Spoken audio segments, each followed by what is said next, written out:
என்ன கொடுமை சரவணன் இது, என்ன கொடுமை சரவணன் ஈசிஆர் சரவணன், அவரை பற்றி தான் எக்ஸ்க்ளூசிவ்.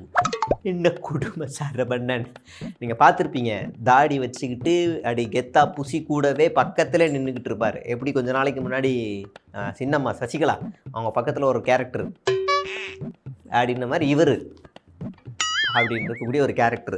அவரை பற்றி நம்ம சவுக்கு சங்கர் அவரு கூட ஒரு மேட்டர் ரிவீல் பண்ணியிருப்பார்.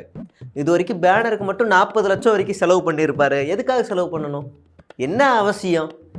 எம்எல்ஏ சீட்டு அது பண்ணலாம், அவ்வளோதான். அதாவது இந்த ஈசிஆர் சரவணன் எப்படின்னா எந்த பொறுப்புலையும் இல்லாமலே விஜய்ன்ற ஒரு பிராண்ட் மூஞ்ச வச்சே செட்டில்டு பயங்கரமான சேட்டையெல்லாம் செஞ்சுருக்காப்புல. அதை நம்ம வந்து நிறைய சொல்லலாம். ஃபஸ்ட்டு அவருடைய கடந்து வந்த பாதை இருக்குல்ல, போராளியோட கடந்து வந்த பாதை, அதை நம்ம சொல்லி ஆகணும்.